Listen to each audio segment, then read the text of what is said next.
Terá início o colóquio de encerramento. Para tanto, convidamos à mesa o promotor de Justiça Militar e coordenador do seminário, Dr. Fernando Hugo Miranda Teles, que coordenará o colóquio.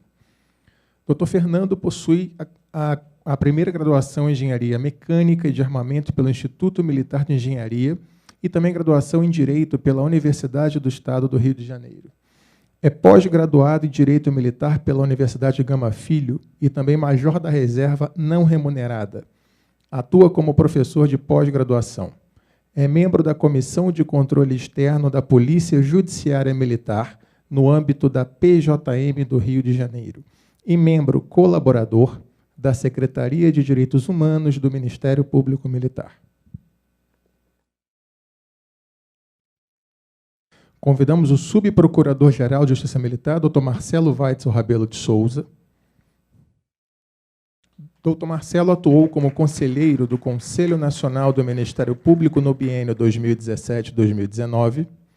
Foi também nomeado e reconduzido ao cargo de procurador-geral em 2012 e 2014. Possui mestrado em Direito na área de especialização em Ciências Jurídico-Criminais da Faculdade de Direito da Universidade de Coimbra. E, finalmente, convidamos à mesa o promotor de Justiça Militar e coordenador do Centro de Apoio à Investigação do MPM, Dr. Luiz Felipe Carvalho. O Dr. Luiz Felipe atua como coordenador do Núcleo de Combate à Corrupção. Foi servidor da carreira da Auditoria Fiscal do Trabalho, com foco na colaboração aos projetos de grandes fraudes ao FGTS e análise de processos na Coordenação Geral de Recursos. É mestrando em Direito na Universidade Católica de Brasília, com ênfase em Direito Penal. Representa o MPM na Estratégia Nacional de Combate à Corrupção e Lavagem de Dinheiro nos Programas Nacionais de Lavagem de Ativos. É também representante do MPM na Rede Nacional de Laboratórios de Tecnologia. Com a palavra, Dr. Fernando Teles. Bom dia a todos. A ideia desse colóquio de encerramento é oferecer aos presentes um diálogo entre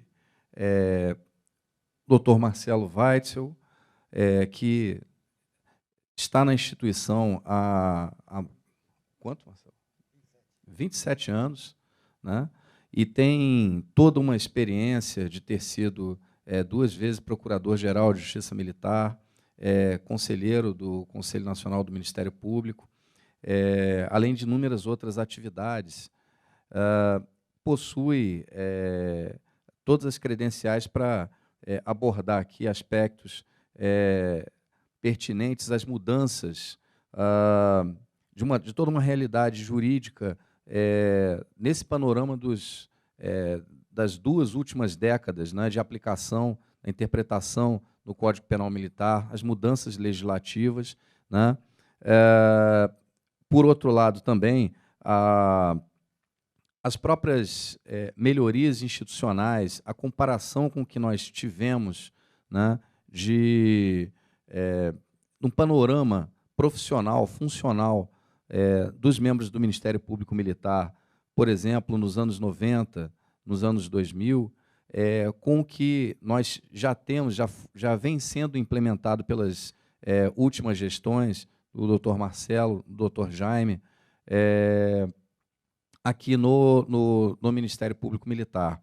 Então, essas ideias, doutor Marcelo, que são colocadas aqui para que nós possamos dialogar, conversar livremente.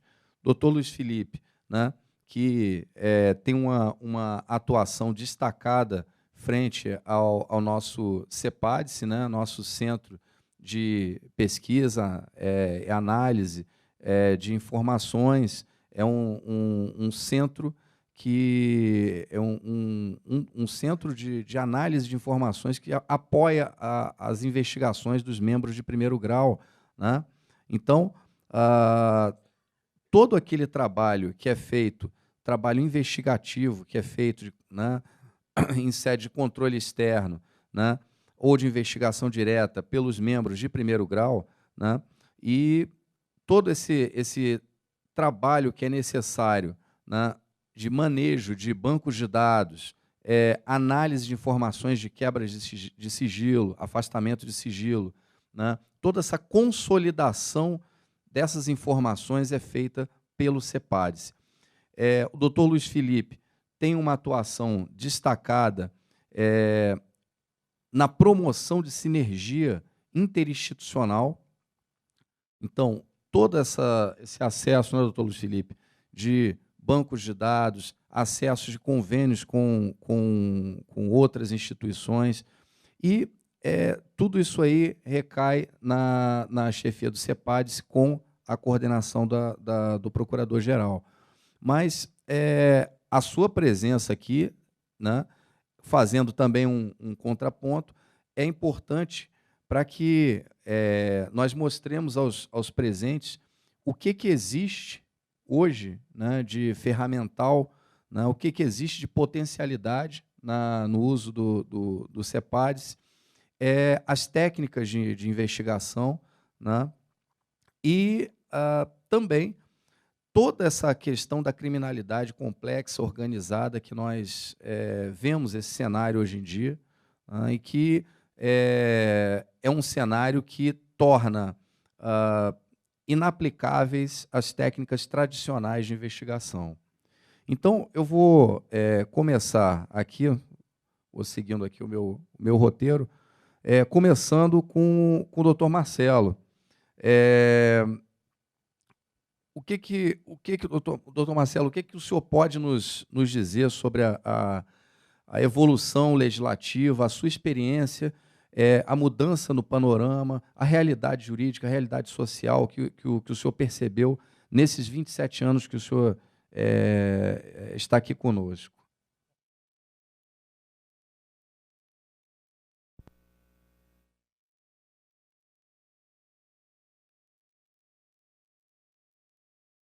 Bom dia. Bom dia a todos. Bom, é mais uma ideia assim, né, de um bate-papo, mas o que se percebe nesses últimos 27 anos é realmente uma brutal mudança no quadro jurídico. Né? O jurídico talvez nem tanto, né? Eu acho que a gente está querendo que mude o jurídico, mas de conceitos, principalmente nós que lidamos com as Forças Armadas, uma brutal transformação nesses conceitos de atividade militar, do que seria uma atuação militar, certo? E um certo descompasso com a nossa legislação, né? Assim, de forma muito breve, muito rápida, né? Se a gente for pensar em termos de soberania, divisão de países, etc., isso veio do Tratado de Westfália, em 1670. É algo muito recente. É muito recente quando a gente pensa que tribo, clã, grupamentos étnicos e tal, vem desde quando o ser humano se entende por grupamento social. Falar, o que isso tem a ver? Tem a ver que a gente está notando hoje claramente com uma desfragmentação dos Estados, né, com a nova ordem mundial, depois que acabou a bipolarização, leste-oeste, vários Estados fragmentados, várias questões que estão resolvendo por étnico. Né? O mapa europeu voltou muito do que era antes da Primeira Guerra. Né? Os Balcãs estão aí para ver. Né? Não é a fronteira, não é o tratado, não é uma composição de Westfália que vai manter. A realidade étnica, tribal, etc., ela acaba prevalecendo. E, com isso, com mais o avanço tecnológico, essa falta de bipolaridade, essa das coisas, esse mercado, isso dá toda uma transformação na atividade militar. Hoje você não tem mais uma atividade militar apenas para guarnecer fronteira, área da soberania, etc., como você tinha antes, tá? E no qual a gente nota um certo desconhecimento, um certo despreparo para tratar disso. Acho que talvez a maior demanda que a gente tenha tido nesse campo de relacionamento seja essa, nesses anos. Né? A gente vê muita confusão, inclusive, porque a atividade militar, cada dia, isso não é uma característica nossa, característica do mundo, ela vem se aproximando de uma atividade policial, mas ela não é uma atividade policial, ela continua sendo uma atividade militar. Tanto é que ela entra no circuito quando a atividade policial não é mais suficiente para poder agir. E a gente se depara muito, não só com o legislador, mas com vários colegas até de outros ramos, com a falta de conhecimento disso. Para eles é tudo uma atividade policial, tudo é uma coisa só, enquanto que não é.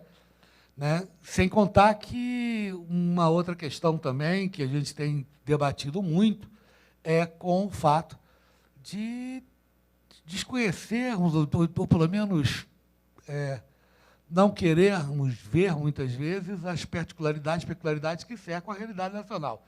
Me lembro aqui bem uma conversa entre eu, Jaime, e uma subprocuradora da República, foi, acho que já no final do complexo do Alemão, ou já era o início da atuação de GLO no complexo da Maré, em que ela veio aqui conversar numa linha, ela fazia parte do CNJ na época, né? E começou a defender que tudo aquilo era crime comum, que aquela atuação das Forças Armadas era uma mera atividade policial e tal. E eu, particularmente, deixei falar, o Jaime Nora estava começando a ficar um pouco irritado com as indagações dela e o Reis, né? E deixamos, falou.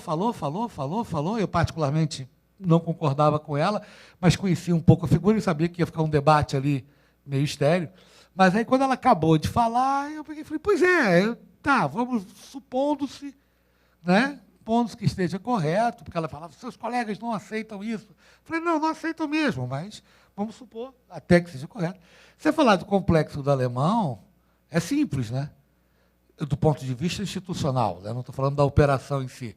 Tem lá o governo do Estado, você tem a prefeitura, você bota uma delegacia, cria uma delegacia ali embaixo no sopé do morro, então é fácil, o prefeito dá o terreno, arruma, o governo do Estado bota a força policial ali, tá, prender uma pessoa, descer, você bota ali um apoio de segurança pública e tal, né? Então é fácil, se você entender, mesmo que você entenda que aquilo é um crime comum, é fácil de você resolver. Prendeu uma pessoa ali no Morro do Alemão, desceu, pronto, está numa delegacia, entregou para o delegado, dali para frente, o Estado continua acompanhando aquilo. Agora, como é que você faz isso na Amazônia? Né? Que você prende uma pessoa lá no pelotão de fronteira, lá no meio do nada, como se diz na gíria, no meio da selva, você vai colocar demarcação para uma capital, para uma cidade maior, um centro maior. Não, porque se é crime comum, se não é crime militar, você tem que entregar para alguém, né? Você tem Polícia Federal para isso? Você tem Polícia Estadual para isso? Porque você falar, quer dizer, isso é um outro problema que a gente tem, tá? É que você acaba tendo uma legislação, e aí não é um pecado só no caso da militar, mas você acaba tendo uma legislação para o país todo que muitas vezes não leva em consideração a realidade, o embate jurídico, né? Eu nunca esqueci de uma viagem que nós fizemos, os Forças Armadas, abatiam uma tenente, me perguntou, ela colocou a seguinte situação, olha, num determinado pelotão de fronteira, próximo ali tem uma vila, um antigo garimpo e tal, e ficou ali uma vila, e papapá. E aí ela pegou e botou a seguinte situação, né? Lá, um belo dia, o pessoal tomando cachaça, um lá e matou o outro. Né? Comum, ali não tem nem que discutir, aquilo não é crime militar. Certo? Ali na vila e tal, poucos civis tomando cachaça. A única autoridade do Estado ali presente é o militar do pelotão. É a única. E para ficar mais emblemático ainda em termos de autoridade, atua fardado. Né? Então, na hora que teve o crime, naturalmente correram no pelotão para avisar e tal, vai lá, o pessoal corre, prende o rapaz em flagrante. Tá? Antes mesmo que o grupo lá, que da vítima quisesse fazer a vingança privada, a gente acha que isso não tem, mas quando houve a greve da PM no Espírito Santo, a gente viu que quando você tira a autoridade do Estado, como a coisa fica. Aí a indagação dela era o seguinte, beleza, prendeu, está no código, né? Qualquer um pode prender o outro em flagrante, não era um crime militar, mas ele era autoridade, foi lá e prendeu. Se não prende, aquilo vira uma zorra, vira uma... O que vocês estão fazendo aí e tal, e pá, né?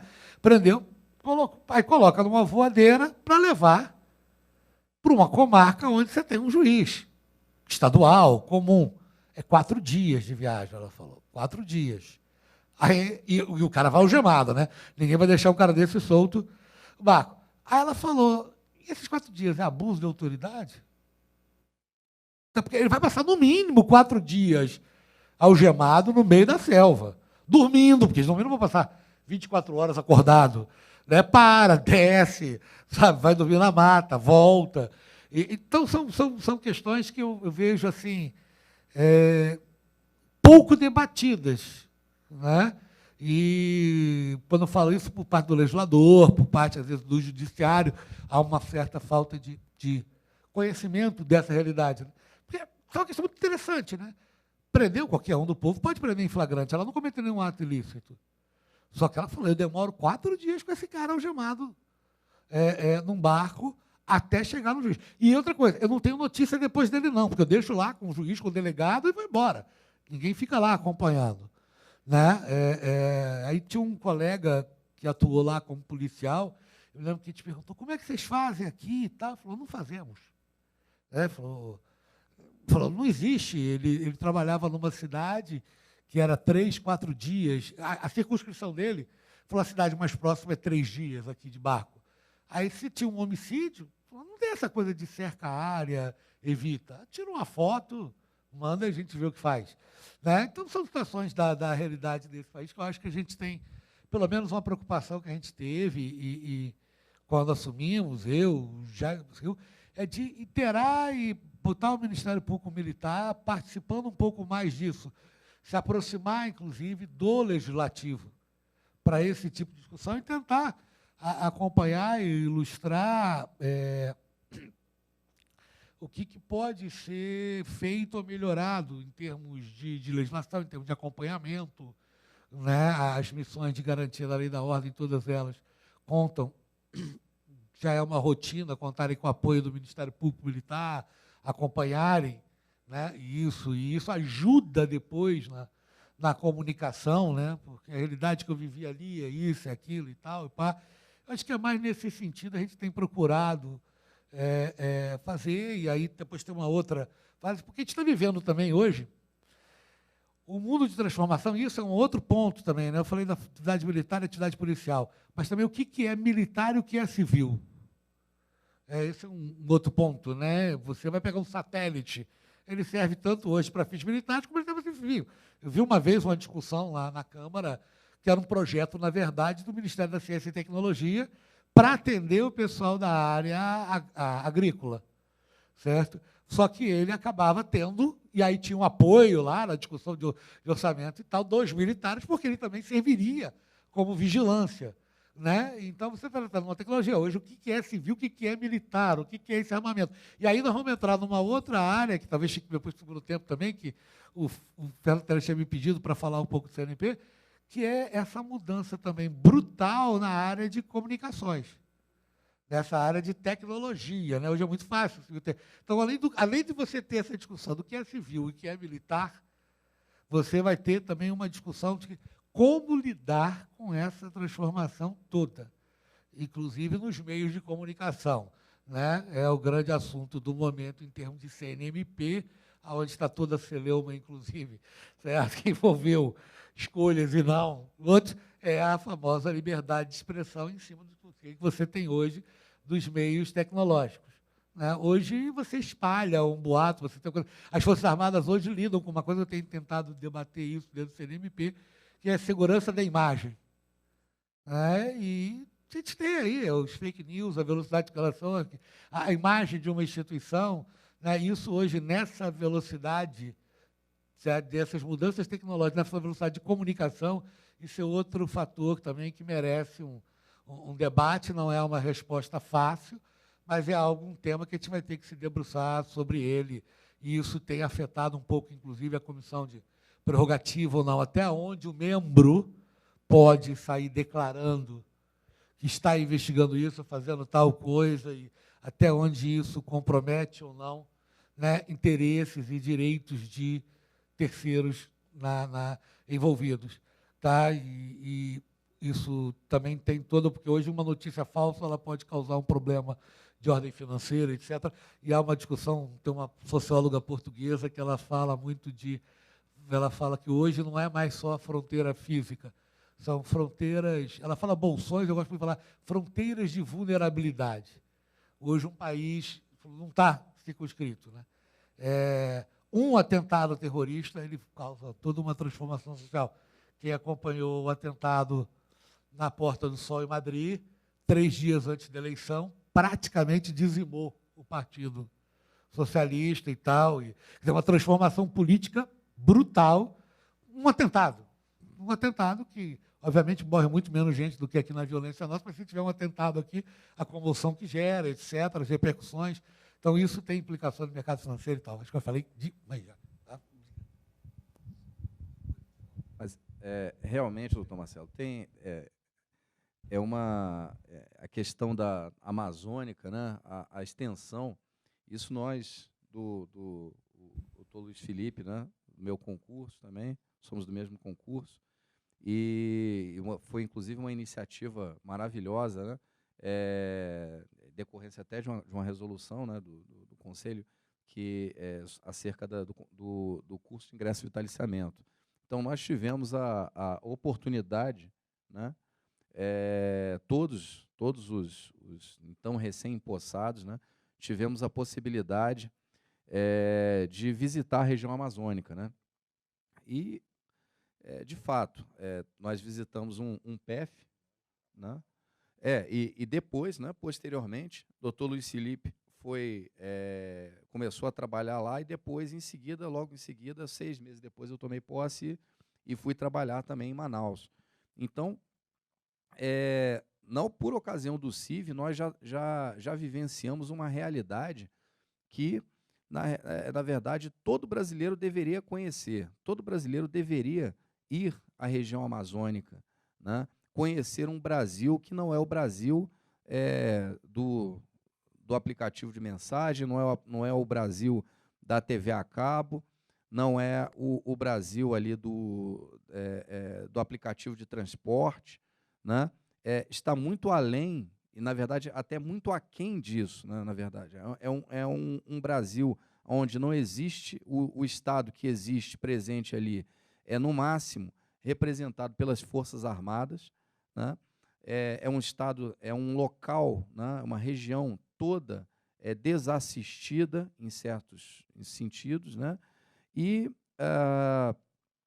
a carência de recursos, carência de pessoal é enorme, né?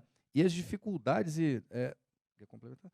E as dificuldades inerentes a essas distâncias continentais, né? Então eu estava aqui conversando em off com o doutor Luiz Felipe, né? Ele vai falar, vou contar um caso também, né, de lá, né? Logo que foi instituída a audiência de custódia, né? Um defensor público, né, até bem conhecido de lá, ele defensor público federal, num caso simples de deserção, né? Logo começou a audiência de custódia. E o juiz, então o juiz auditor, falou, não, a minha ideia é conceder a liberdade provisória, não, ele fez questão da audiência de custódia, né, e o desertor lá. Um PF, se eu não me engano, né? E aí, como é que vai trazer e tal coisa, enfim. No final das contas, após 7 dias, ele chegou para a audiência de custódia. 7 dias. Né? Porque teve que se esperar o avião da FAB ir até o PF, aí trouxe, né? E aí, depois descobriu-se que o avião da FAB não ia voltar no mesmo dia, não tinha como ele voltar, e ele tinha que voltar para lá, né? Aí ele foi concedido liberdade provisória na audiência de custódia, e o então desertor, o soldado, virou para mim e falou, doutor, e agora? Como é que eu volto para lá? Eu falei, agora o senhor faz o seguinte, o senhor vai ali no defensor público, o senhor conversa com ele tem a solução para o seu caso, né? Então, assim, a região amazônica, ela envolve soluções não elementares, soluções não ortodoxas, para alguns casos, né? E principalmente bom senso, né? Em muitas situações. E fazendo aqui Quer complementar, Marcelo? Só uma coisa, só que dessa questão ainda nessa fase de transformação e do que aconteceu do meu tempo de procurador-geral para o atual, desde a abertura política, desde o governo Itamar, todos os governos se utilizaram de Forças Armadas para garantir a lei e da ordem. Todos. Tá? Alguns mais, outros menos. Me lembro que o governo Itamar utilizou na greve da Polícia Federal o exército para cercar o prédio aqui e tal.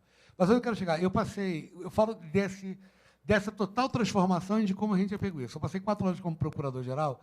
A minha situação de GLO, ela foi uma situação mais, não vou dizer tranquila, mas mais estática, né? Foi o final do Complexo do Alemão, Complexo da Maré, e uma outra situação de ocupação de 2 comunidades, elas como tem no Rio, numa época de período eleitoral. Tá?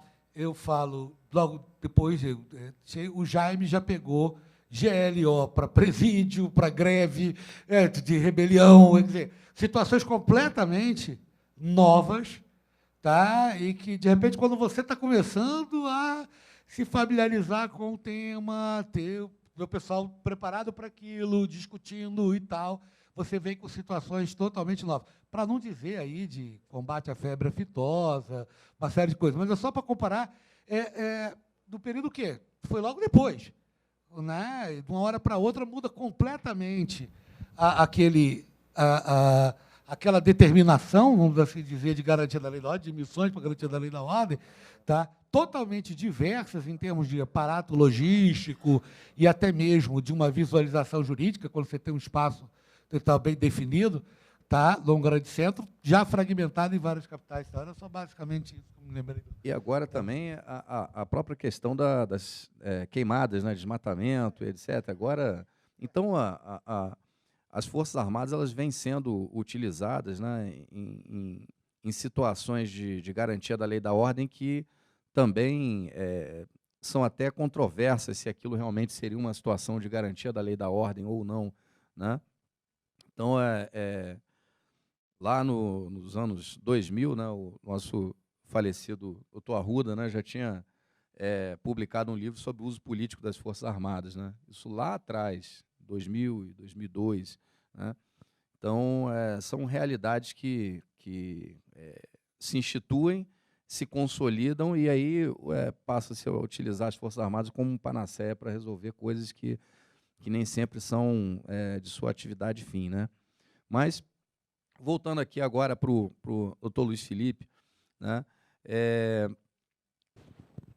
O CEPADS, né, nos últimos tempos, vem adquirindo um protagonismo muito importante para a nossa instituição, tanto no âmbito intramuros, vamos dizer assim, quanto uma projeção crescente perante outros ramos do MP e outras instituições, né, de Estado também.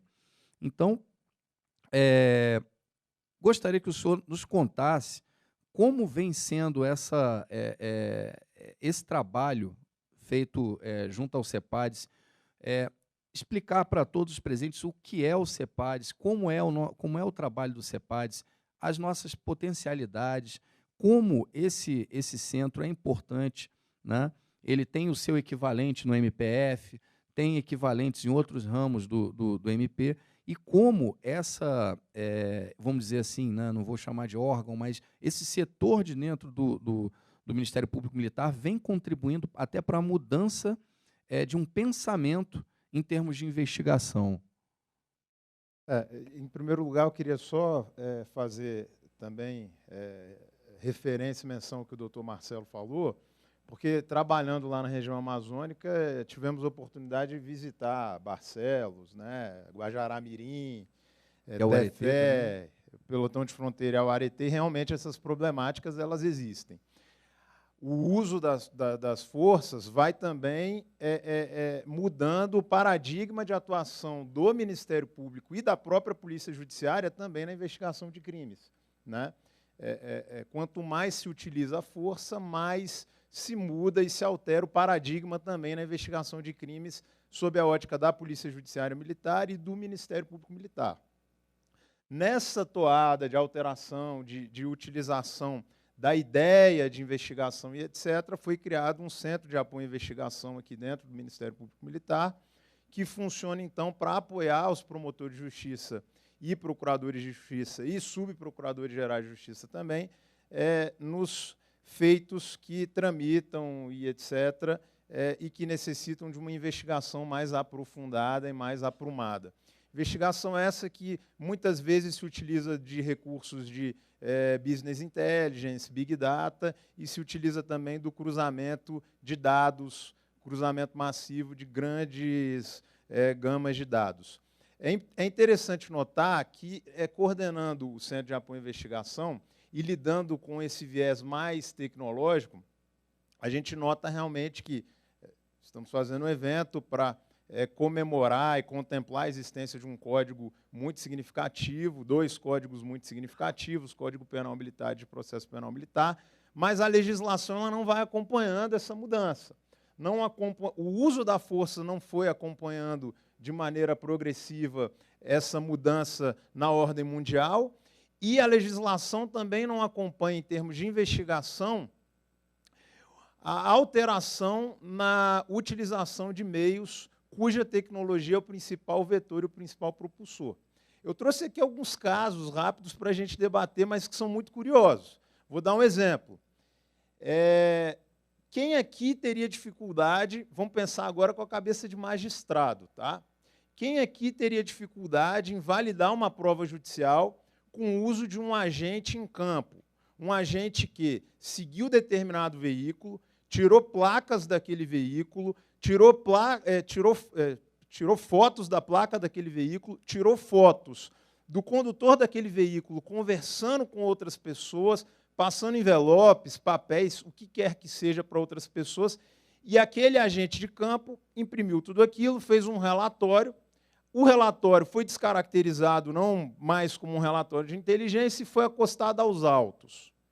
Como magistrado, qual a dificuldade em validar esse meio de prova para comprovar um tipo de atividade, um relacionamento, etc.? Imagino que nenhuma.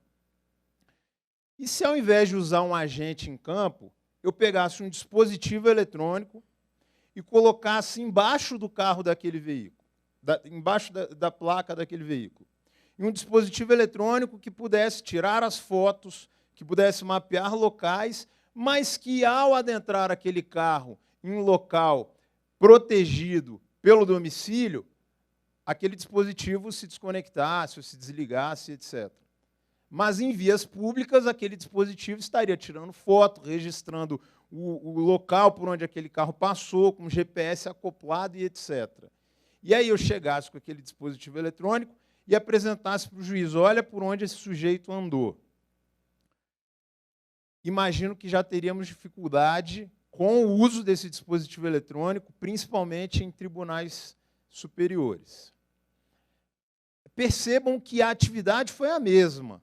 Um agente em campo, utilizando de recursos antigos, fez o mesmo papel desse dispositivo eletrônico. E por que a gente tem dificuldade com essa evidência eletrônica que vem desse dispositivo eletrônico e que não violou o domicílio, não violou a intimidade, simplesmente mapeou por onde aquele carro andou, tirou fotos de aonde aquele carro estacionou e com quem aquele condutor do veículo conversou em um determinado momento?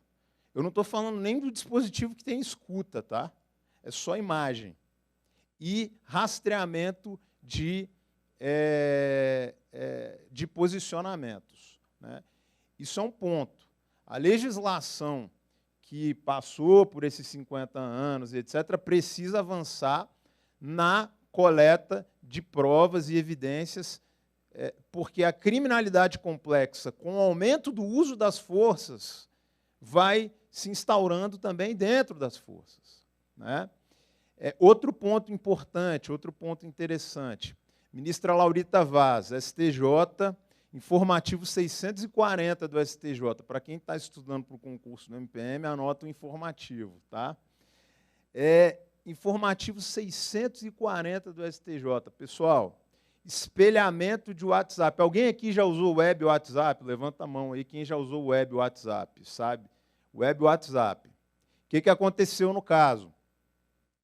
O juiz deu a decisão judicial para busca e apreensão do celular. Fizeram a busca e apreensão do celular, o celular estava desbloqueado. Pegaram um desktop, fizeram o espelhamento do WhatsApp que estava dentro daquele celular e deixaram desculpa o termo, é um colóquio, né? Então posso, é coloquial, né? Então deixaram o pau cantar. Ficaram vendo no espelhamento do desktop todas as conversas que estavam acontecendo. E quem já fez o espelhamento do WhatsApp, no web WhatsApp, sabe que o que veio para trás, o que está antes, também aparece lá. Resultado. Meio de prova está aqui, pessoal. Se investigava tráfico de drogas. Não se investigava tráfico de drogas na ocasião. Associação criminosa e tráfico de drogas. Resultado, a ministra Laurita Tavares considerou que aquele não seria um meio válido de prova, porque, primeiro, o espelhamento do WhatsApp, ele tinha ele era um meio híbrido de prova. Ele se equivalia tanto a uma interceptação telefônica, ou seja, você poderia ouvir e escutar tudo que determinada gente estava falando daquele momento da autorização judicial em diante, mas ele também trazia conversas antigas do aparelho.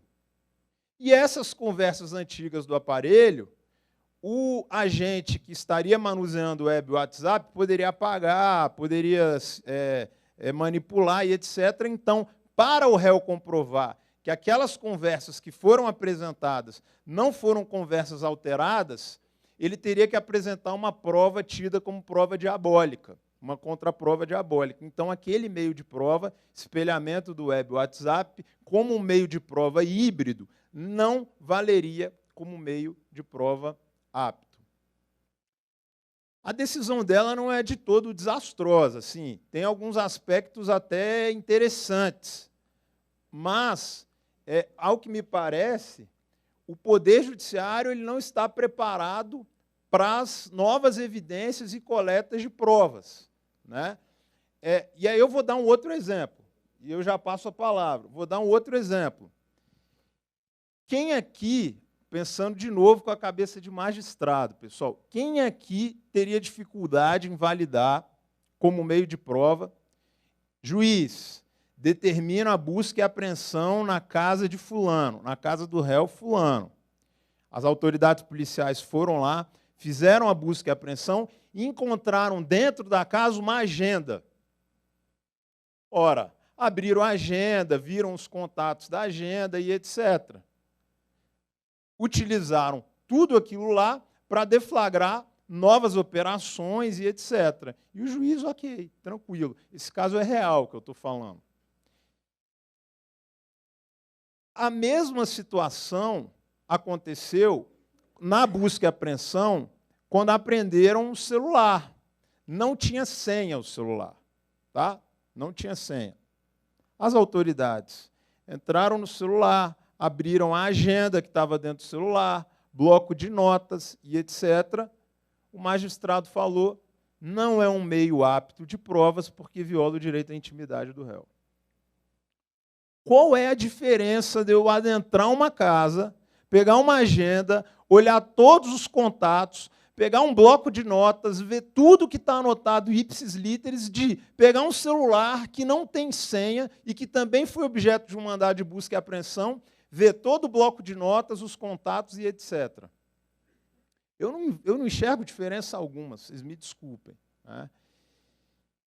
Então, o que me parece é que, nesses 50 anos, a legislação foi avançando em alguns aspectos, talvez tenha ficado estática no uso das Forças Armadas em detrimento do uso das forças policiais, quando essas efetivamente exaurem as suas forças, e no meio de coleta de provas e evidências eletrônicas, eu acho que a gente está efetivamente parado. A gente vive a era do desenho dos Jetsons, quem aqui assistiu os Jetsons, e a nossa legislação, muitas vezes o pensamento do Poder Judiciário, está vivendo ainda na era das provas no desenho dos Flintstones. A gente tem que, de algum modo, em algum momento, fazer esses personagens se encontrarem. E aí, eu queria trazer também à luz o caso Bendini, que o Supremo Tribunal Federal julgou, que tem implicações muito importantes no aspecto não só da Lava Jato, mas de quem faz o uso da colaboração, da delação premiada. Se um determinado delator ou colaborador, e isso já não tem mais tanto a ver com evidência eletrônica, mas tem a ver com prova, coleta de prova e evidência, ele cita algum réu durante a sua colaboração, esse réu teria direito a falar por último. Isso não está legislado e etc., ok? É um pouco diferente da exposição do que o Dedé falou a respeito da dogmática penal, porque aqui a gente está falando de processo, mas me parece que a essência das decisões que negam o uso de evidências eletrônicas crassas e que fazem esse duplo twist carpado para proteger o réu são justificativas e essências similares do uso do garantismo penal no curso do processo. Enquanto o processo ele só tem uma justificativa, a busca da verdade. Só. É uma criação nossa, processo do trabalho, processo civil, processo penal. Processo é processo. Ele foi feito para buscar a verdade. Se você for na Itália, na Espanha, etc., direito penal, direito civil, direito do trabalho e direito processual. Porque o direito processual ele serve para buscar a verdade. E aí, o Poder Judiciário ele vai criando artifícios para trazer para dentro do processo penal vetores de direito fundamental que se aplicam ao direito penal para justamente tutelar o réu, justamente tutelar o investigado. E aí isso se aplica no uso das evidências eletrônicas. Não, tadinho, ele não sabia que o celular dele tinha um espelhamento de web WhatsApp, coitado. O cara está lá traficando quilos e quilos de cocaína, mas a gente está aplicando o o pseudo-garantismo penal no curso do processo, para falar de prova e evidência. Né? Nesse aspecto, me parece que o direito norte-americano ele é muito mais avançado. Você pega a teoria do nexo purgado, você pega outras teorias do direito norte-americano, e você vê que, para eles, achou, não interessa. O processo foi feito para buscar a verdade. Desde que se tenham respeitado os limites mínimos, ou seja, também não vamos usar a tortura para isso, também não vamos usar meios que ferem a dignidade humana. O espelhamento de web WhatsApp não fere dignidade humana. Você ser citado por um delator e ainda ter que falar por último, não fere dignidade humana nenhuma. Né? Então, eram essas as considerações que eu queria fazer, observações. Né? Até pegando essa ponta aí que você deixou, Luiz Felipe, em relação a esse pseudo-garantismo aí, eu sou um apreciador do equilíbrio. Né? Então, eu acho que a gente deva ter uma interpretação nesse sentido, que ela olhe para os dois lados, ela olhe para o dito garantismo negativo, né? a vedação ao excesso, né? São os deveres do Estado se abster de praticar excessos em relação ao investigado, ao acusado, até ao sentenciado, por que não? E também olhar para o outro lado, na vedação à proteção deficiente da sociedade, né? Que é um lado que poucos veem, poucos enxergam. Né? Daí até a expressão que o colega do MPF, né, o Procurador Regional da República, Douglas Fischer, cunhou, né, o garantismo hiperbólico monocular. Né? Ou seja, ele é exacerbado para o lado da vedação ao excesso, né? O garantismo dito negativo, os deveres de abstenção, né? E é monocular porque só enxerga essa face, né? Vamos dizer assim, do próprio princípio da proporcionalidade. Então, algumas situações que nós vemos isso que você falou, Luiz Felipe, em relação ao uso dos meios eletrônicos, né? Outras situações que nós até já tivemos oportunidade de tratar durante o exercício funcional, né? Como um caso de suposto tráfico de armas, em que existe a busca e apreensão na residência do investigado, e o magistrado, né, nega acesso ao celular da esposa, né, do indivíduo, porque ela não é investigada. Ora, se ela está num contexto residencial, né, em que existe uma apreensão de armas dentro da residência do indivíduo, né, ela, no mínimo, ela tem anuência com aquilo, né? Ela não pergunta qual é a procedência daquelas armas, né?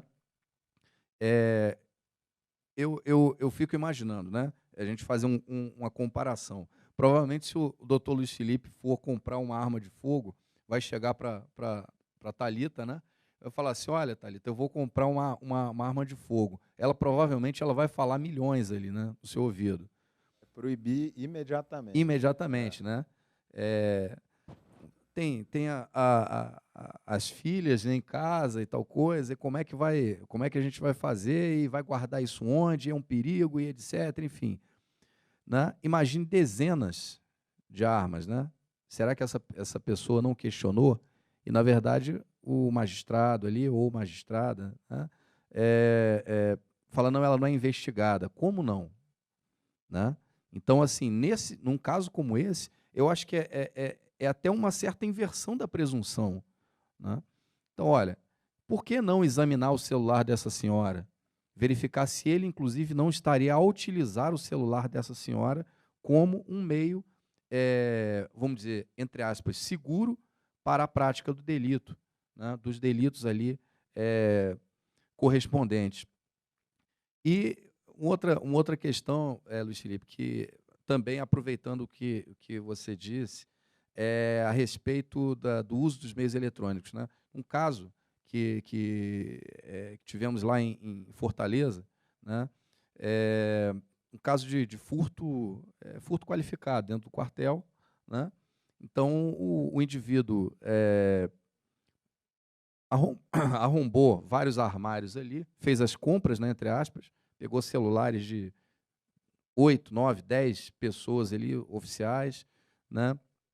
E colocou numa mochila.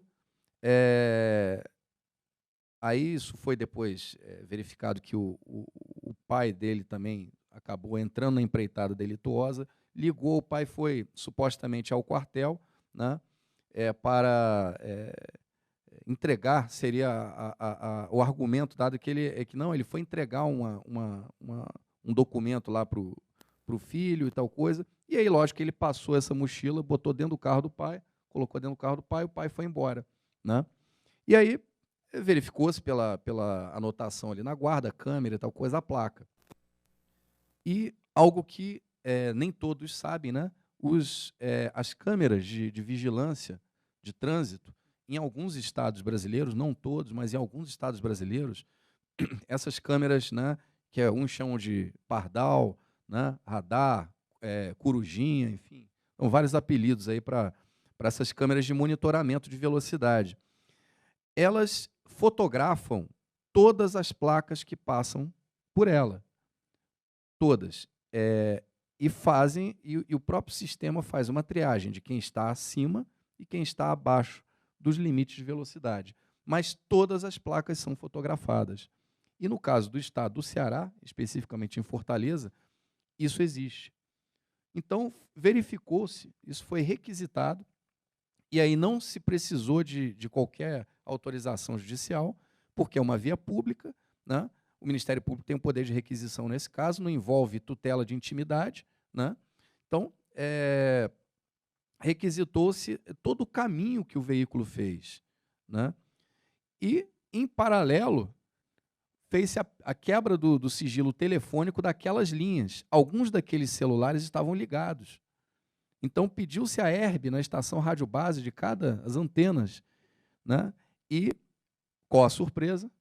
O caminho das câmeras de velocidade, o caminho do veículo foi praticamente o mesmo das antenas, né, do sinal dos celulares. Então, configurando ali a materialidade do delito. Então, o uso da criatividade, do uso da eletrônica, e detalhe, não vou aqui dizer que fui eu o responsável por essa inteligência, não. Foi encarregado do inquérito policial militar.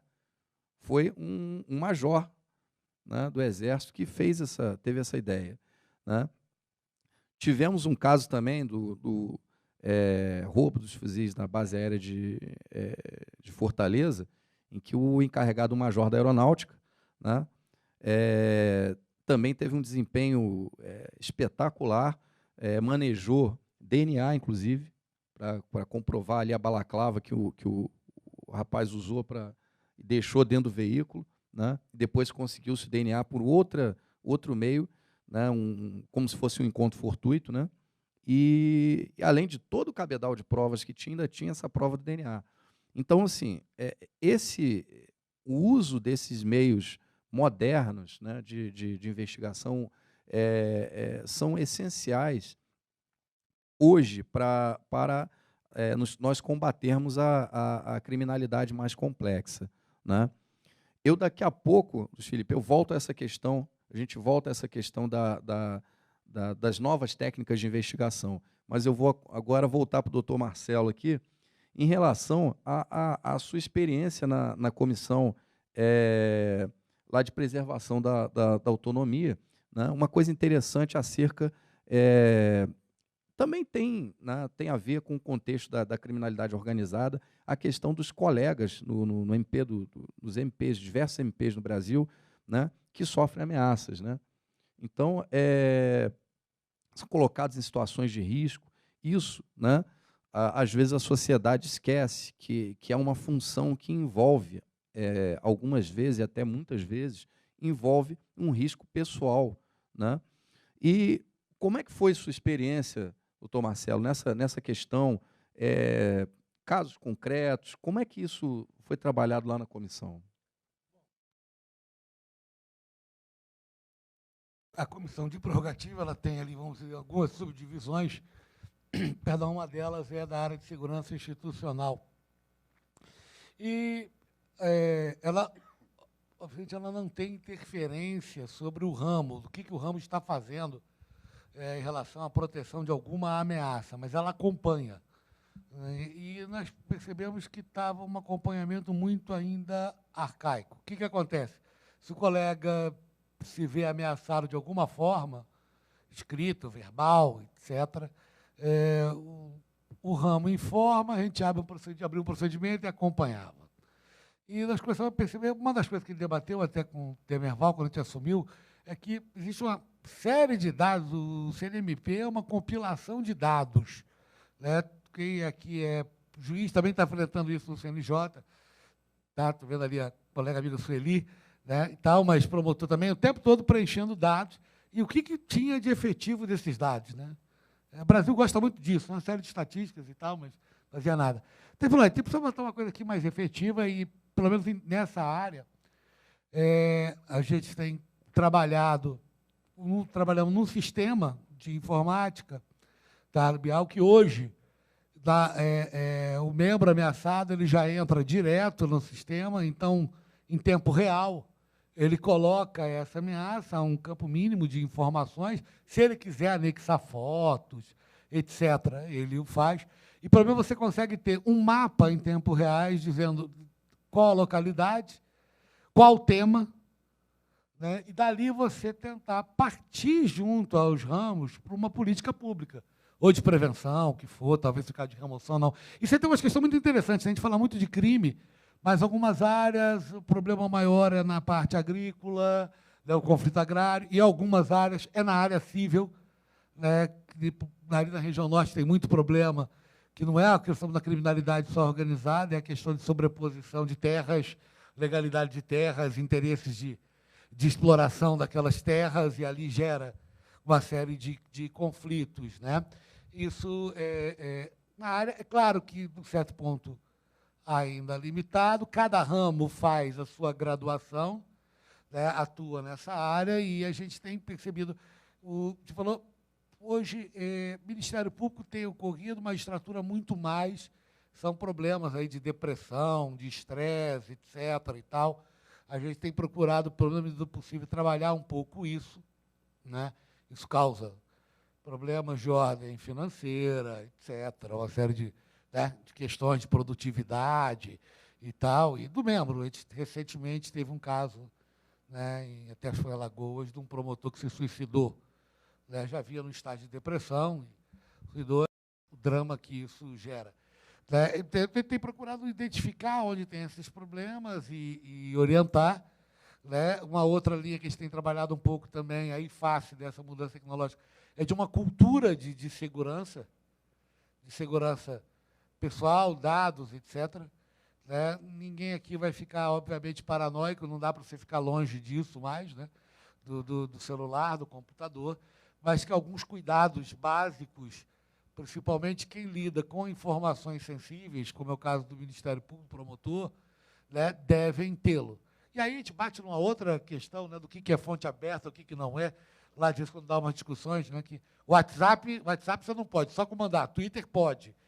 Né, e são discussões, né, que está tendo, o Luiz Felipe estava falando, nós estamos tratando de um avanço tecnológico, mas um código, você pega o código de processo.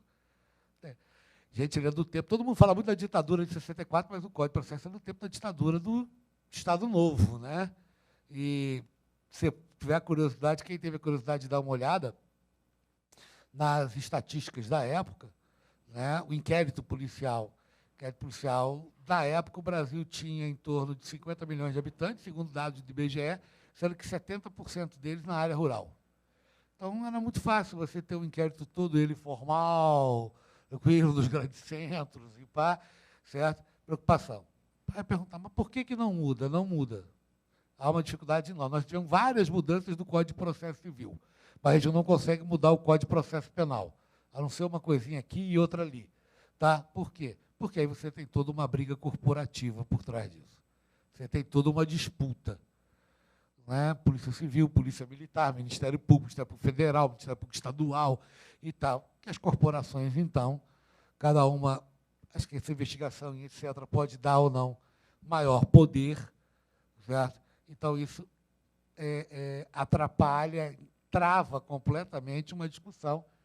Né? Então, nós estamos com uma legislação processual de 1940, com uma outra modificação aqui, geralmente em leis extravagantes, não no Código. Lei de organização criminosa, lavagem, tudo isso são leis extravagantes. Não é ali, de vez em quando, reflexivamente, vai no Código de Processo. Né? Mas e isso gera também uma insegurança na justiça. A justiça muda, né? Ora, não pode prender em segunda instância transito julgado, hora não transita, mantém a prisão, hora não, e papapá, porque você não consegue ter uma mudança de legislação e tal. Né? Então, isso trabalha, isso obviamente reflete também um pouco, porque o que a gente tem procurado, pelo menos nas comissões, é tentar facilitar um pouco a vida, né, dos colegas, dar uma segurança maior para aquilo que estão atuando.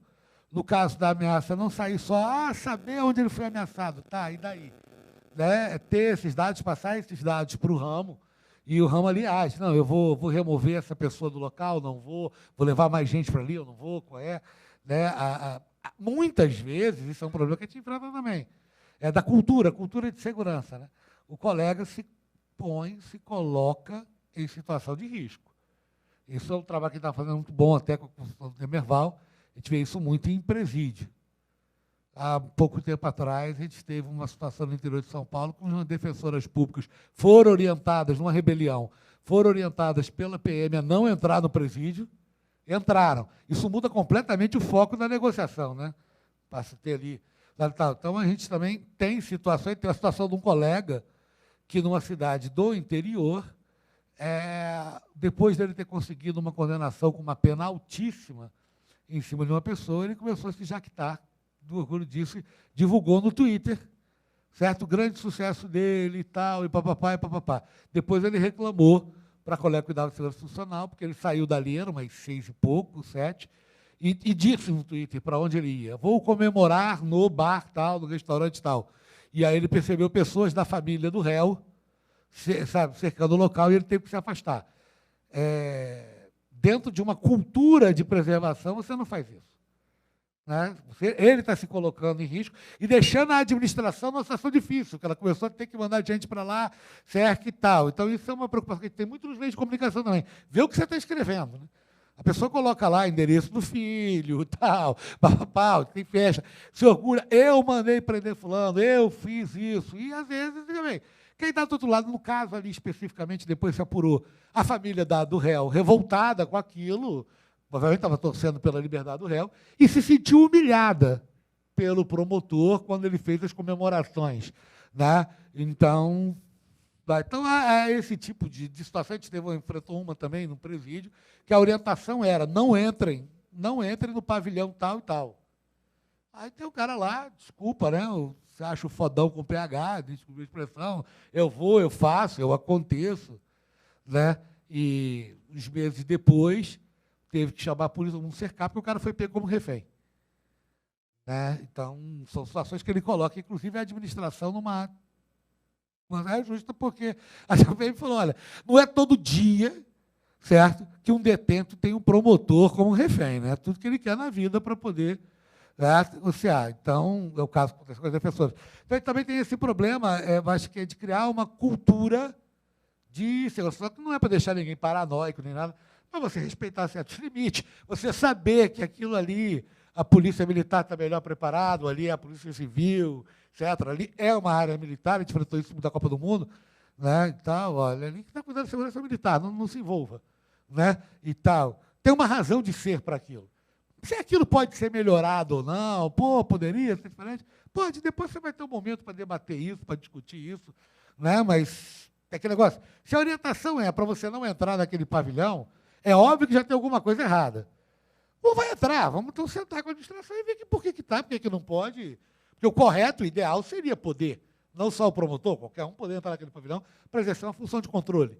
Né? Mas não entrava, quem comandava eram as facções, inclusive, que recebiam a alimentação e tal, elas que decidiam tudo isso, certo?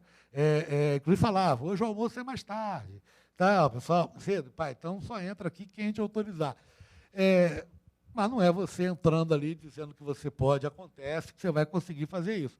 Tentar ver, porque às vezes alguns problemas vão demorar um tempinho para resolver. Então, obrigado.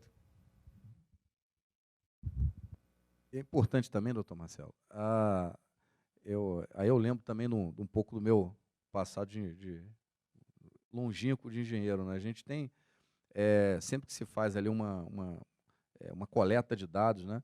É importante também a gente saber como tratar esses dados, né? E como usar depois esses dados no aspecto preventivo, no aspecto proativo, né? Usar os indicadores adequados. O CNMP tem trabalhado bastante nisso, né? Na questão da análise dos números que envolvem ali. Né? E até, voltando aqui também essa questão dos números, a gente conversa sempre, né, Luiz Felipe, em relação à questão da maior incidência, as manchas criminosas, né, as maiores incidências de alguns tipos de crimes, e o CEPAD vem trabalhando nisso, você vem trabalhando nisso, né, mediante a análise de sistemas de dados, né, potencialidades, né, locais que em OMs e determinados estados, regiões, onde nós temos uma maior potencialidade de delitos de natureza econômica, né? Delitos contra licitações, por exemplo, lavagem de dinheiro, licitações, né? Andam sempre juntos. Né? Então, eu gostaria que você falasse para a gente aqui um pouco do trabalho do CEPAD em relação às potencialidades, em relação a essa questão, né, das ferramentas de investigação, que a gente pode, em que o Ministério Público ali tem feito, o Ministério Público Militar tem feito, né, dentro do que se pode ser dito, evidentemente, né, mas do que tem feito em relação à busca dessas informações, ao trabalho com essas informações, né, porque hoje nós temos o hábito, né, como membros do Ministério Público, de um modo geral, a trabalharmos no aspecto repressivo, mas não buscamos, às vezes, a prevenir o delito, né, tomar ações prospectivas, positivas, no sentido de evitar a prática do delito, principalmente em relação a licitações, né, boas práticas, etc. A questão do uso dos dados para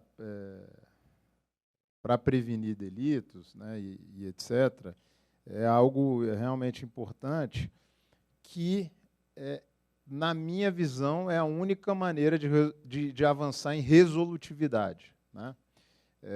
O Ministério Público tem que passar a ser resolutivo. Pensando nisso, nós aqui do CEPATS, e junto com outros órgãos do Ministério Público Militar, construímos uma mandala de potencialidades em fraudes e licitações. A mandala ela é acadêmica. Você, então, mapeia todas as bases de dados que existem e que circulam, e todos os dados que estão circularizando no universo. Mapeia esses dados de maneira acadêmica sobre o que eles poderiam informar e demonstrar em termos de fraudes em contratações, né? A gente costuma dizer que, se você espancar o dado, ele fala alguma coisa. Ele pode não falar o que você quer ouvir, mas ele fala alguma coisa, né? Então, a gente fez um mapeamento de quais os dados circularizavam, espancamos eles em termos de informações que eles poderiam gerar, principalmente na área de contratação pública, e dentro desse viés, dessa regra de negócio que nós criamos, que seriam tipologias de fraudes licitatórias, nós criamos, então, um sistema, um Big Data, que vai apontando bandeiras vermelhas, a gente chama lá de red flags, para contratações com potenciais altíssimos de ilicitude dentro delas.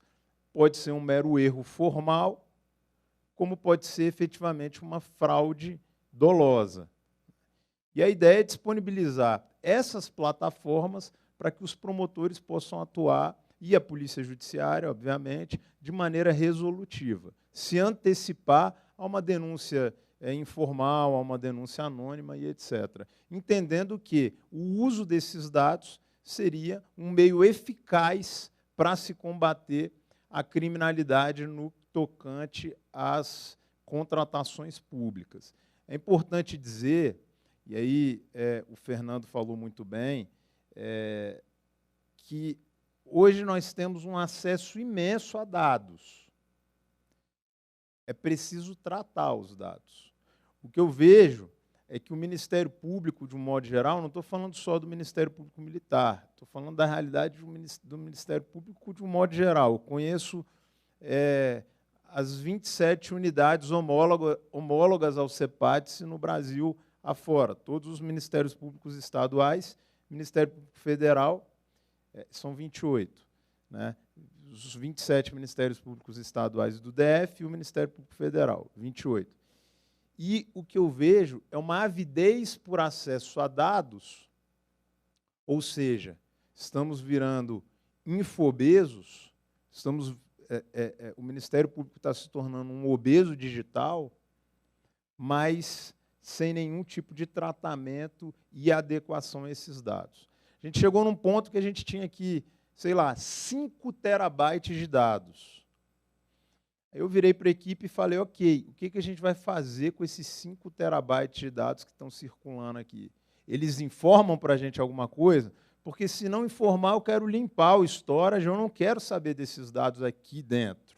Eu posso tê-los, eu não descarto dado também, isso é importante, mas eu não quero eles como potenciais aliados numa investigação.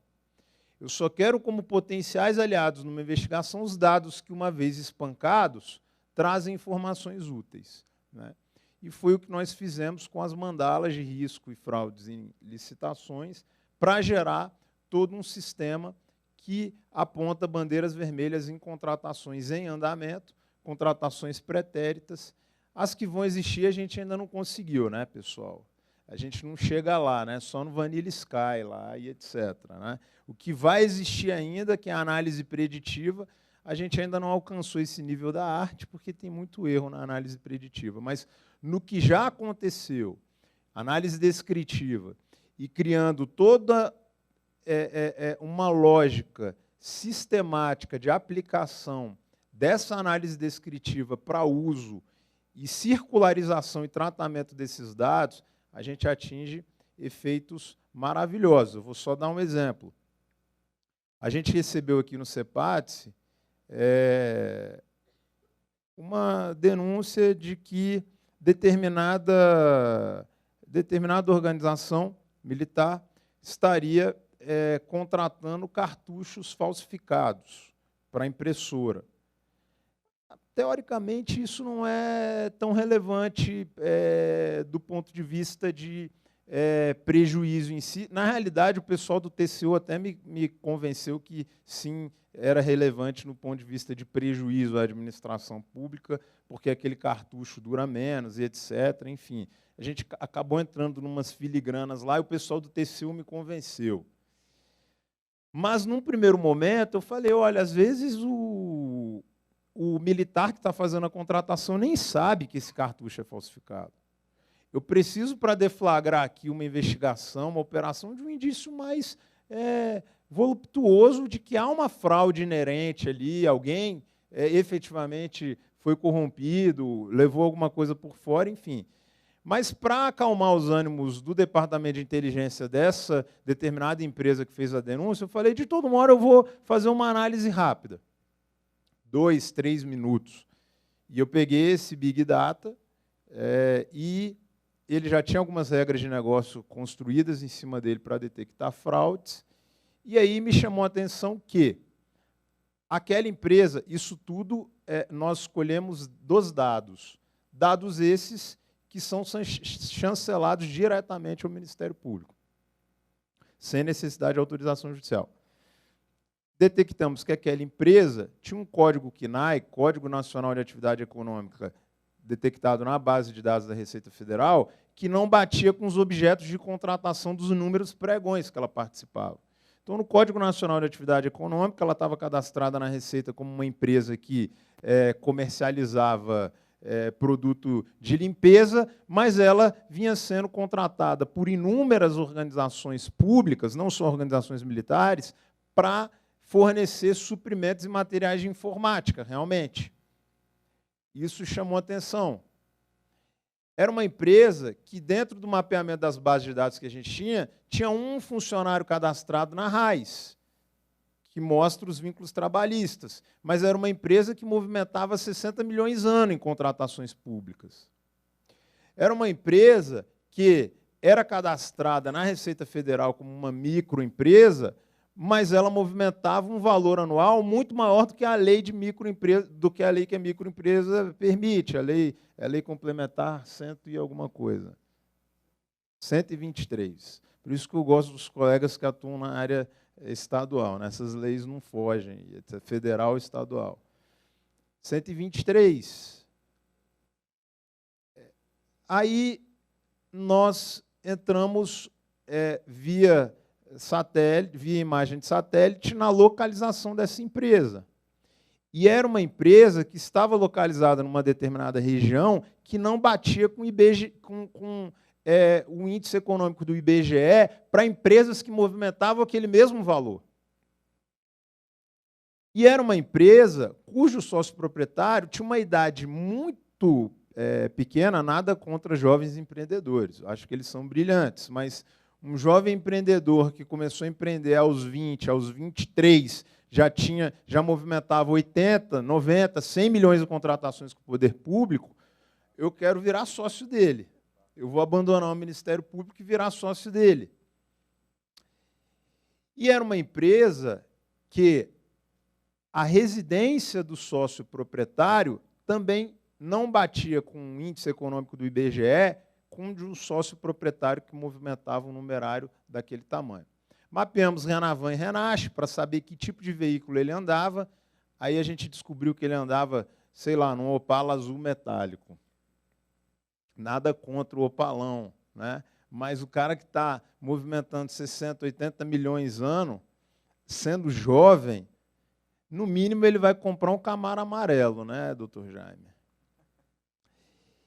E aí começamos a colher indícios cujo problema daquela empresa efetivamente não eram as fraudes de cartuchos falsificados. Esse era um dos problemas.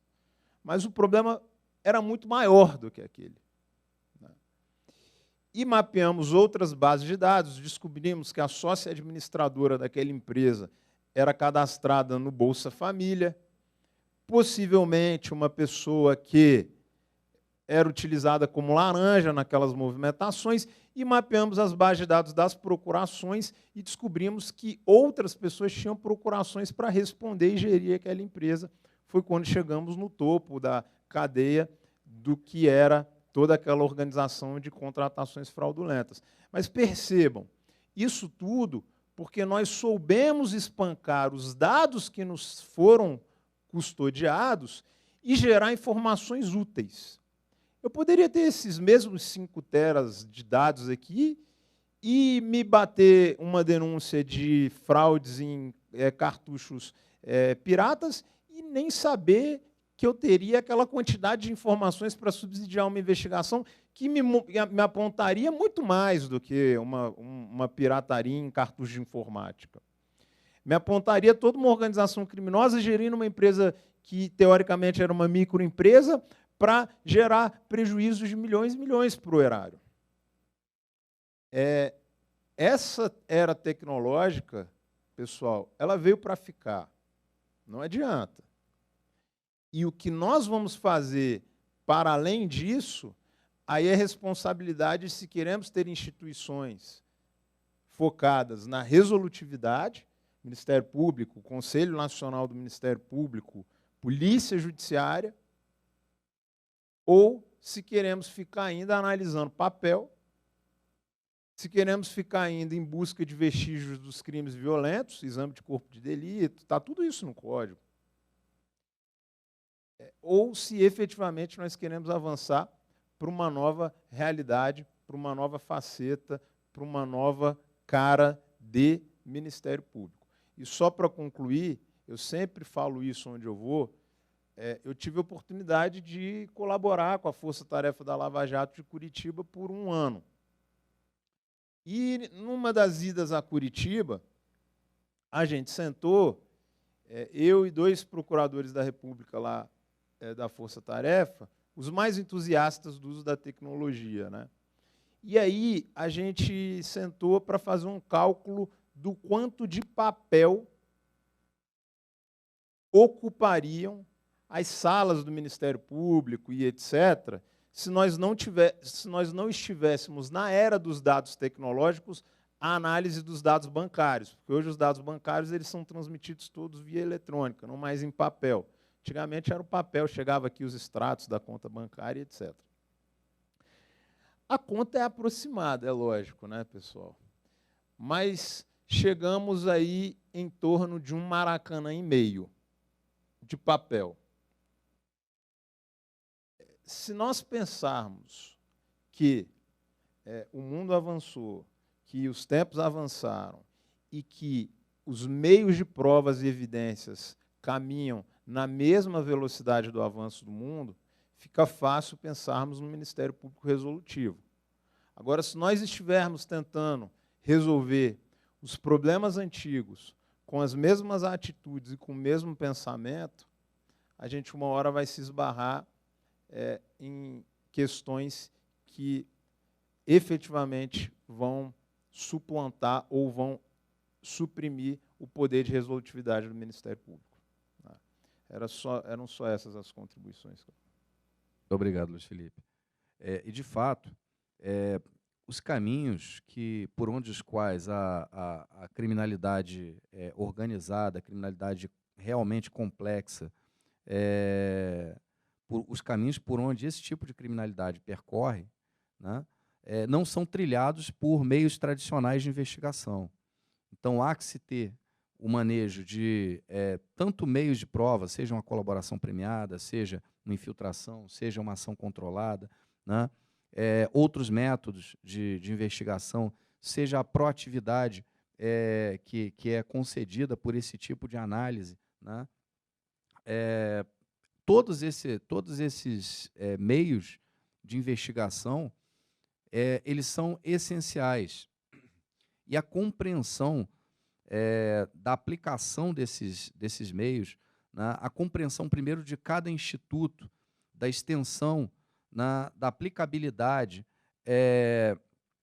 e do grau de resolutividade que cada um desses meios gera lá adiante, é algo que deve ser parte da mente, da consciência dos julgadores das nossas instâncias superiores, né? Precisamos, né, que é natural, né, que para uma Corte Suprema seja escolhido um constitucionalista, seja escolhido um futuro magistrado da Corte Superior, Corte Suprema, que tenha uma afinidade muito grande com o direito constitucional, tendo em vista que é da própria natureza do Supremo Tribunal Federal trabalhar com questões inerentes ao controle de constitucionalidade. E, aliás, deveria ser a única, né, a única competência, ou a principal competência. Mas hoje se vê do alfinete ao porta-avião, né, sendo tratado lá, inclusive matéria de fato. Mas, no entanto, é importante que também se tenha um penalista, né, um conhecedor do direito penal, do direito processual, né,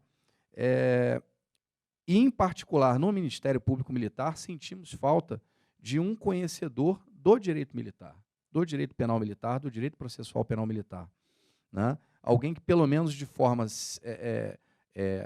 vamos dizer assim, acessória ou também de forma concomitante, conheça o direito penal militar.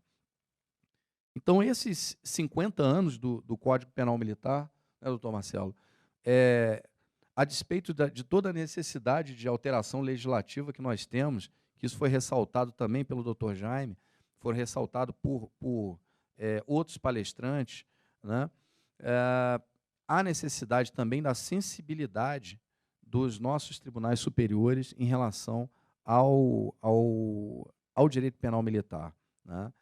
Há um direito penal militar moderno, há um direito penal processual penal militar moderno, né? E, principalmente, que seja permitido, que nos seja permitido implementar essas novas técnicas de investigação também no seio da Justiça Militar da União. Tá?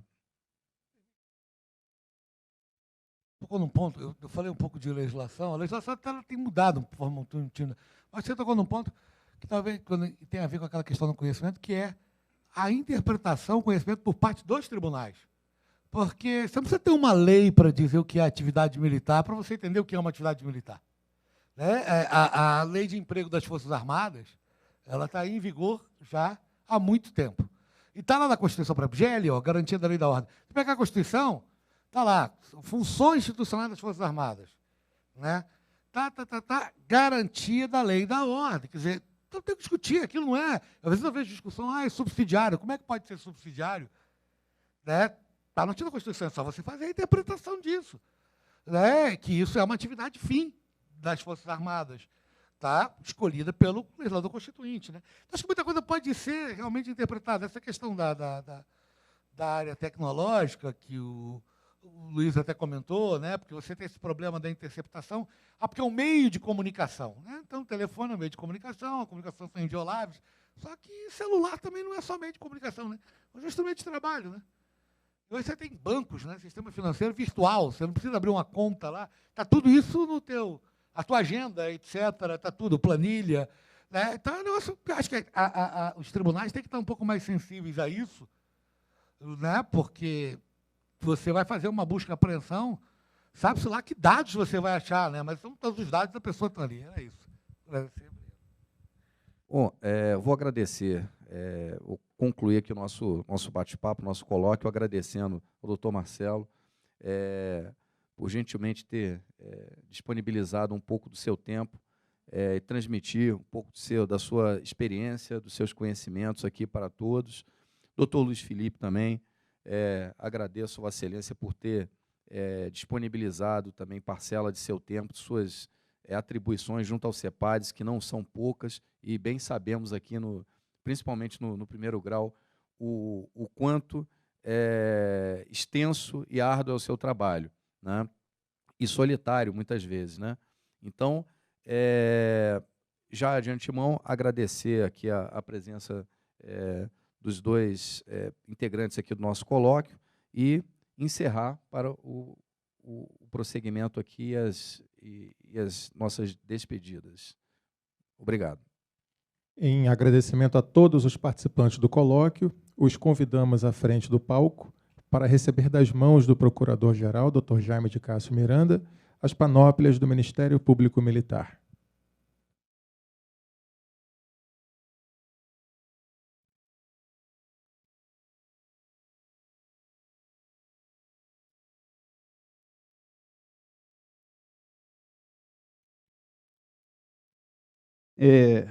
Bom dia a todos. Já vou aproveitar e trazer as palavras de despedida, né? E faço até com uma certa tristeza, porque penso que nesses 3 dias tivemos uma experiência assim, extremamente frutífera. Eu estava pensando aqui, eles estavam falando sobre o código, né, início do código, etc. Foi em 69, o homem estava pisando a Lua, né? Quando a gente pensa no computador que tinha para o homem pisar a Lua, é bem inferior a qualquer celular que a gente tem aqui hoje. Eu penso em mim, penso no doutor Francisco. Nós assistimos a Copa de 70 em TV preto e branco, né?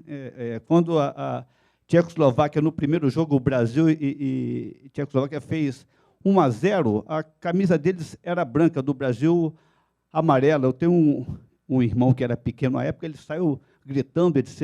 A gente, por vezes, sequer sabia se o time era um ou era outro. Então, assim, o que tem nesses 50 anos? Uma evolução esplêndida, né, em termos de tecnologia e etc., inclusive de criminalidade. A gente tem que, sim, tem que sair só do papel, tem que abraçar tecnologia, tem que continuar fazendo esse tipo de iniciativa, tem que continuar estudando isso. Então, eu queria aproveitar essa oportunidade, na qual farei aqui a entrega das nossas panóplias. Eu queria aproveitar para fazer um agradecimento muito especial à nossa equipe do DGP, do treinamento, e falo em nome da servidora Flávia, que está ali ao lado, que há um certo tempo, ela e a sua equipe, extensiva equipe, vem se dedicando profundamente aí por toda essa atividade, né?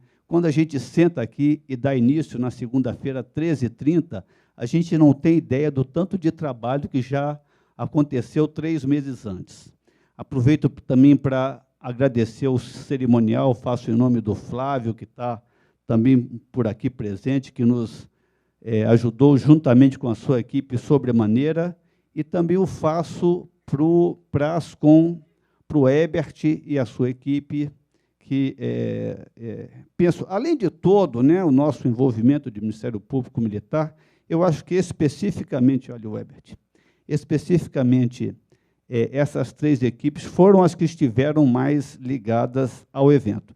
E agradeço também a participação dos senhores e das senhoras aqui, né, representantes das forças, das polícias militares, magistrados, servidores, sociedade civil, o nosso advogado que veio de São Paulo para cá para nos prestigiar, membros do Ministério Público, membros da magistratura estadual. É um prazer enorme. Eu até conversava com uma juíza de Roraima e disse para ela que eu percebi uma falha nossa, Flávia. Nós precisamos toda vez que fizermos qualquer tipo de evento aqui de justiça militar, além de já chamar quem a gente chama, precisamos chamar também a justiça militar, as justiças militares estaduais, né? Por vezes, essa informação não chega lá, e a gente precisa de trazer esse público que a gente, no final das contas, discute o mesmo tema.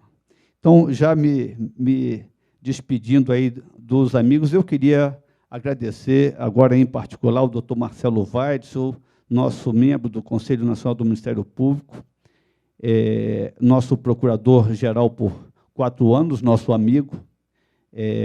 Queria agradecer o doutor Fernando Teles, agradecer 2 vezes, né, por essa participação aqui, pela organização deste evento. Isso foi tudo fruto de um bate-papo que surgiu, né, às vezes a gente num coquetel conversando, ele falou: "Ô Jaime, seria possível a gente fazer um evento sobre os 50 anos?" Eu falei: "Fernando, quem dá a ideia dá os meios, né? Já está contigo, pode seguir adiante."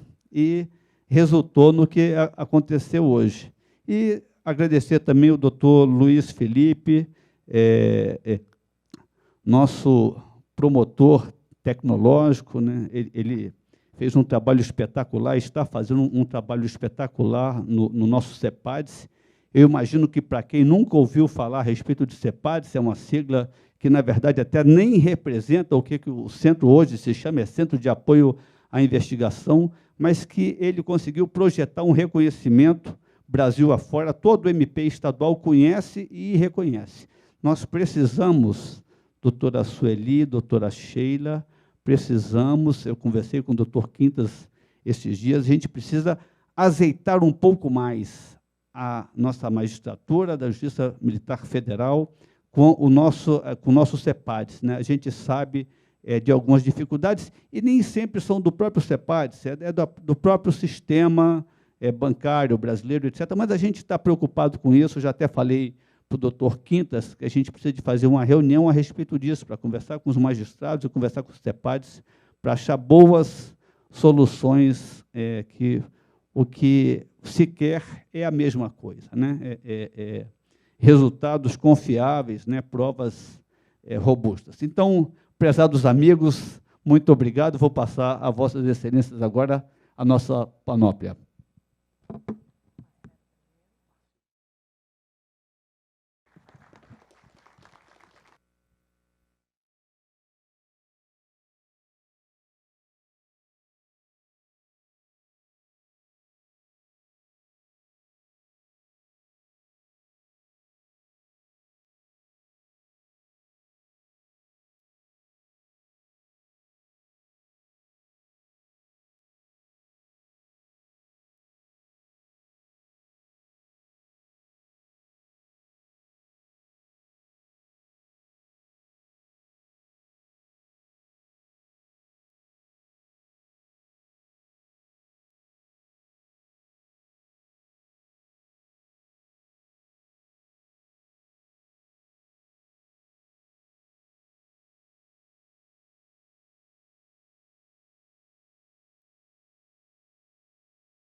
Pessoal, antes de encerrar aqui, eu gostaria de trazer aqui ao nosso palco o pessoal que realmente faz as coisas acontecerem, né? Então, Amanda, por favor.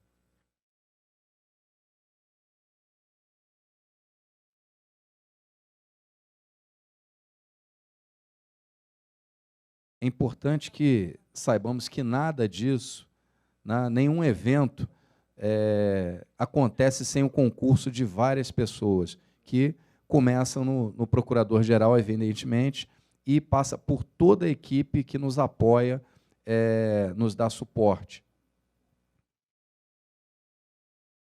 Eu gostaria aqui, pessoalmente, agradecer a todos vocês pela imensa ajuda, né, que nos foi dada desde o início, né, principalmente ali pela Flávia, pela Amanda, né, e terminando até aqui no nosso amigo Flávio, que vem conduzindo a cerimônia. Muito obrigado a vocês, mais uma vez.